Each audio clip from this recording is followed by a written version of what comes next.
নির্বাচনের আর মাত্র কয়েকদিন বাকি, চূড়ান্ত পর্যায়ে পৌঁছেছে প্রচার। সকাল থেকে গভীর রাত, নাওয়া খাওয়া অবকাশ না নিয়েই দুর্গাপুর পশ্চিম কেন্দ্রের প্রতিটি প্রান্তে মানুষের দুয়ারে দুয়ারে পৌঁছে যাচ্ছেন তৃণমূল কংগ্রেসের প্রার্থী কবি দত্ত। এই ব্যস্ততম সময়ের মাঝে 7ই এপ্রিল মঙ্গলবার 61 বছরে পদার্পণ করলেন তিনি। দিনটি শুরু হয় দুর্গাপুরের 12 নম্বর ওয়ার্ডের আমরাই গ্রামে পদযাত্রার মধ্য দিয়ে।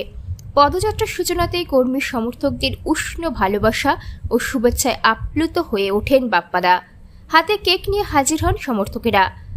হাসি মুখে সকলের সঙ্গে কেক কেটে উদযাপন করেন নিজের জন্মদিনের এই বিশেষ মুহূর্ত। কি উপহার পেলেন? ভালোবাসা, অগাধ ভালোবাসা, আর ওই যে ঠাকুরের আশীর্বাদ। সব জায়গায় গেলাম, মন্দিরে দেখো এখানে যে ধর্মরাজ মন্দির গেলাম, মায়ের মন্দিরে গেলাম, সব জায়গাতে সব 400 বছর 500 বছরের পুরনো মন্দির। এই ইতিহাস তো আমার নিজেরই অজানা ছিল। অসাধারণ একটা অভিজ্ঞতা, ভালো লাগলো। আর আমি আপ্লুত, সবার এত আন্তরিকতা, এত ভালোবাসা, আমি কৃতজ্ঞ। ভগবান যেন সবাইকে আশীর্বাদ করে। আজকের প্রচারে কি বিশেষ উপহার পাওয়া গেছে কিছু বিশেষ দিনে? ভালোবাসা, আরও বেশি ভালোবাসা। ওয়ার্ডের ছেলেরা কি কেক কেটে সকাল থেকে প্রচার? এটা আন্তরিকতা, ভালোবাসা, খুব ভালো লেগেছে। আজকের প্রচারটা শুরু কিভাবে হলো?